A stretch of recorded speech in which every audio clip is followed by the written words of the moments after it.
Ng Hulo, dumaan kami ng Maimbong, Sulu. Nakayanan naman ng Marines. Lumipat kami ng lugar.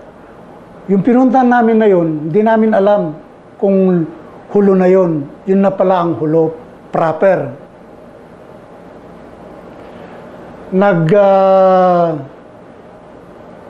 Bumaba kami sa Hulo, doon sa Maimbong. Yan, tulad na ng sinabi ko noong una, nasa barko pa lang kami, may wounded na. Ganun pa man, hindi pa rin kami nasiraan ng loob. Bumaba kami doon, nag-beach landing force kami doon sa Hulo na yon. Sa Maubo Beach.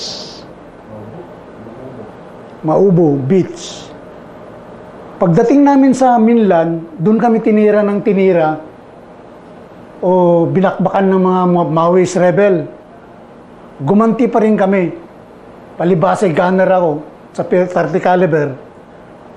Nahirapan ako ng i-mount yung 30 caliber. Di pa rin ako nasiraan ng loob.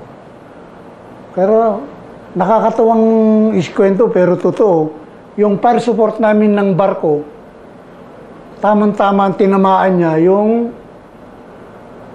yung dulo ng nyog, nandun kami sa baba. Pag boom dito, tumitira kami, bumabaril kami sa mga kalaban. Pag boom dito, tinamaan yung nyog sa taas, tamang-tama sa masingga. Kung hindi ako nakabaliktad ng 5 ulit na nag-roll ako, sapol ako doon. Nung bumagsak na, hindi ko na makaya na yung nyog. Kinuha ko yung 30. Doon, tumira ako. Nakasaka ako kami. Yun nga, naka-hostage kami doon ng rebel. Katakot-takot na laban yun nung nandun kami sa Hulo. Hanggang sa may namatay. Nandun ang kalaban, matigas. Dahil sa dami namin, bagong graduate, maraming bala. Ayun. Hanggang nagapi namin ang Hulo. Doon kami, noon nag-umpisa, ang aming pakikipagbaka sa mga rebelde. February 7, hindi ako magkakamali, 1973 yun. Nag-umpisa sa bakbakan, putukan, sa house-to-house encounter, hanggang sa munisipyo. Inambos yung kasamahan namin doon na ang Bravo Company, na nakasama ang tangke, may 7 namatay, 1 officer, pero hindi naglaon, nasakop namin ng Hulo proper na kinalalagyan ng mga rebelde. Hanggang bayan, sa sinihan, doon ako nakakita ng ang daming mga namatay na mga rebelde. Nung hindi naglaon, palibasa Alpha Company kami, yung pala napasok na ng Bravo Company namin yung lugar na yon. Paring bumawi lang sila, ganun. Hanggang sa napahindo kami doon sa may pier at nakipagbaka o nakipaglaban, nakipagputukan sa mga rebelde noong 1973 yun. February. Hanggang sa tuloy-tuloy, February 7, 8, 9, 10, 11, 12, 13, 14. Yan. Hindi ko makalimutan yung 14 na yan. Kasi meron akong ka-sweetheart noon na February 14 na nasa labang kami. Sa mabot na kami ng Budato, Budagad, at Budpula. Nandun ang mga kalaban na nag-aabang sa amin. Hindi maiwasan yung mapalaban ulit, magkaroon ng kiya at wounded. Hindi sa katagalan, yung Budpula at saka Budagod, nasakop pa rin namin yan. Umabot kami ng February, March, April, nandun kami sa taas ng bundok na yan. May bumaba po kami, nag-escort ng I think 2 o 3 105 papuntang Luok, Sulu. From Hulu proper, going to Luok, Sulu, 2 araw kaming naglakad. 2 araw na naglakad ang 14IB. Pero ang unang istasyon namin doon, Siit. From Luok to Siit. Pagdating namin sa Siit, bago kami nakapunta ng Siit, may mga encounter kaming napagdaanan. Nung nandun na kami sa Siit, ang natapnan namin doon ay 1st Marine Battalion, Marines. Doon kami nagpalipas ng magdamag. Kinabukasan, tuloy-tuloy na naman kami sa paglalakad, pag-escort sa kanyon na dala namin at dinala nga sa Luok. Disiplina pa rin, disiplina sa sarili ng isang sundalo, at huwag putok ng putok. Ang order ni General Mison noon yan. Sabi niya, pag magpaputok kayo ng baril, presenta nyo yung tinamaan nyo. Ayan.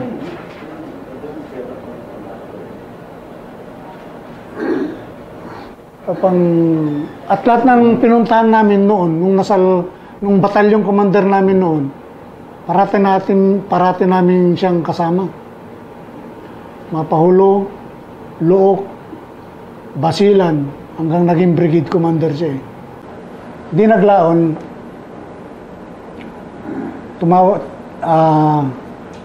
bilang military, ay pumunta kami ng Hulo, Sulu, February 14, 1973 na yon. Nung marating namin ng Hulo, nagdak kami sa Maubo Beach. Nasa barko pa lang kami noon, noong 1973, binabaril na kami ng mga Maoist rebel. Isa ang wounded sa amin noon sa Hulo. Hindi pa kami nakakaapak sa Minlan, meron ng isang wounded. Ganun pa man na hindi pa rin kami nawalan ng pag-asa. Narating namin ang Minlan, pinasok namin ang Hulo, Sulu. Naka-hostage kami ng mga more than 5,500 na rebel, na hindi naman rebels yun, pero Muslim ang mga yun. Hindi pa namin alam kung yun ay mga rebelde o relasyon ng rebelde o taga roon. Ganun pa man, nakihalo pala ang mga rebelde sa sibilyan. Hanggang sa inabot namin ng putukan, barilan, ganun. Ngayon, nag-istasyon kami sa Notre Dame College sa Hulo, Sulu.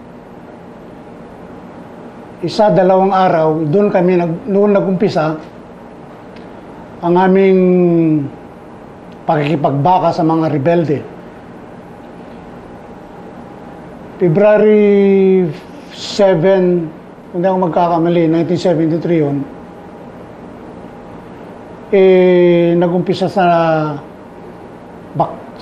bakbakan, putukan, sa house-to-house encounter, hanggang sa munisipyo.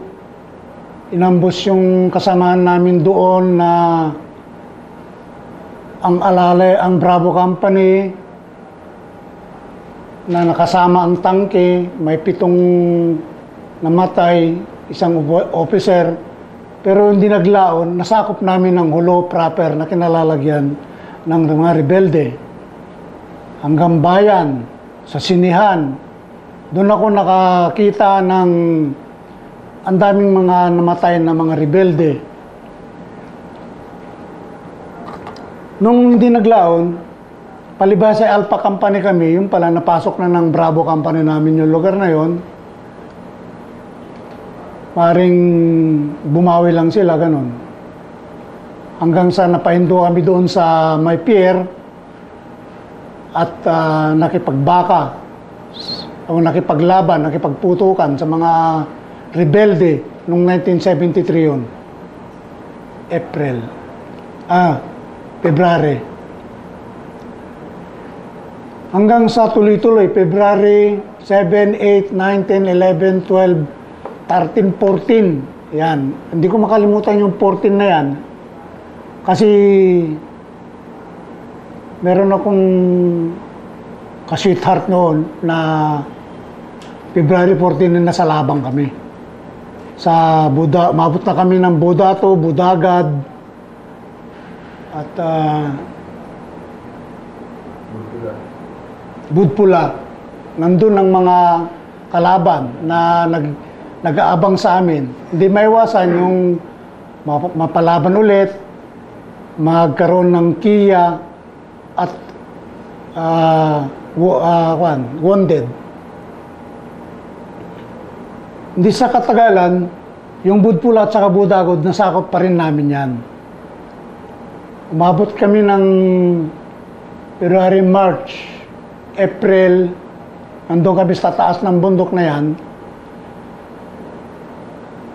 May bumaba po kami, nag-escort ng I think 2 o 3 105 papuntang Luok, Sulu. From Hulu proper, going to Luok, Sulu, 2 araw kaming naglakad. 2 araw na naglakad ang 14 IB. 9 months successive operation ang naranasan namin sa Hulu. Tapos punta kami ng Basilan. Nung nasa Basilan na kami, di na naman namin alam kung anong isla yan. Nang nalaman namin, nung nasa barko na kami, yan, ang isa sa mga disiplina namin na 14 IB, hindi kami nalulustok sa mga kalaban. Nung nandun na kami, by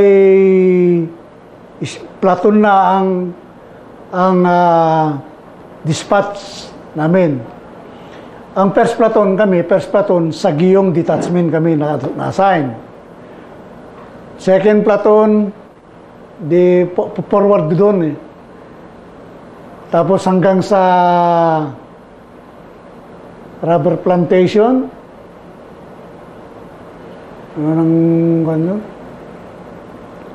doon ko sa may rubber plantation kami, tumahubong. Hanggang tumahubong kami, umabot, Alpha Company yun.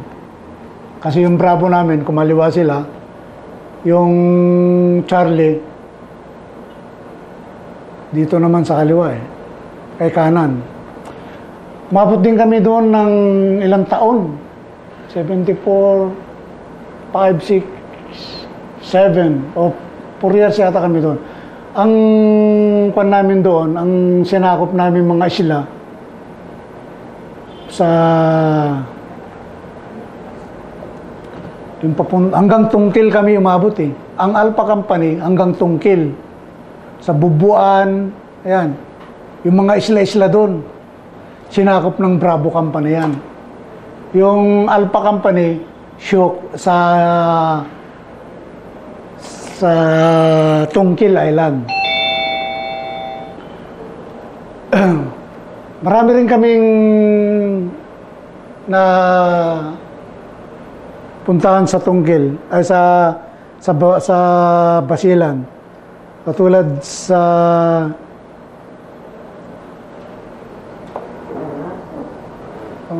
Spring Site, hanggang doon sa may Spring Site.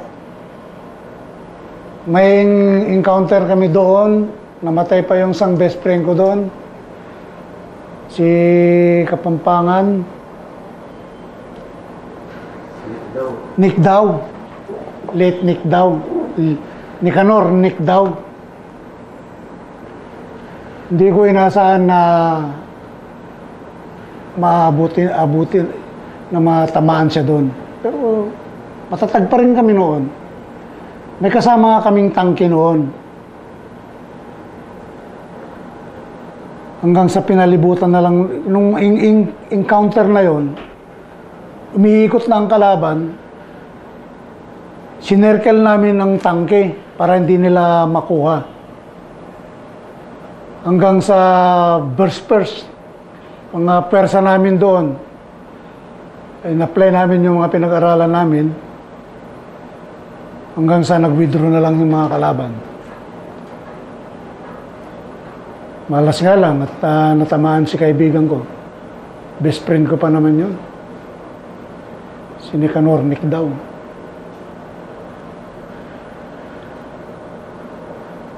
Ganun pa man, doon kami nag-istasyon sa na-encounteran na yun, lugar na yun sa Basilan. Hanggang umabot kami ng spring site. Di nagkulang ng personnel noong 1975,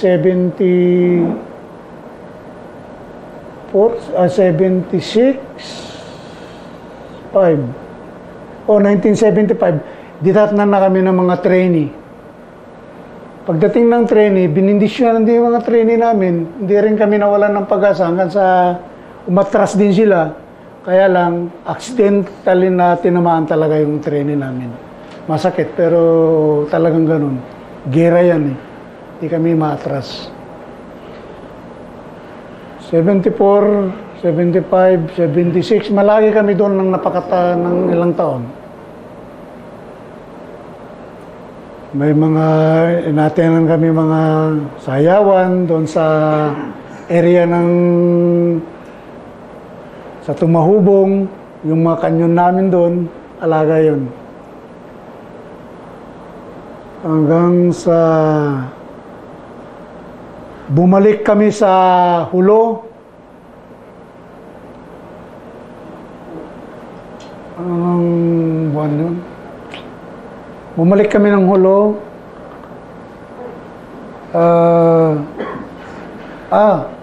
Bago pala ako tinamaan noon, galing kami ng Tungkil. Siguro 2 buwan namin doon, na kahit na maghubo ka doon, walang makakakita tayo sa'yo, kundi kapwa mo sundalo. Kahit nakaburlis ka doon, okay lang. Dahil sa may rotation naman, kaming mga military, pinunta kami doon sa Lamitan. Yan. Pinapunta kami ng Lamitan. Security kami ng Claret Elementary School, tsaka church. Nasa in between kami. Nandun kami, naka-detachment.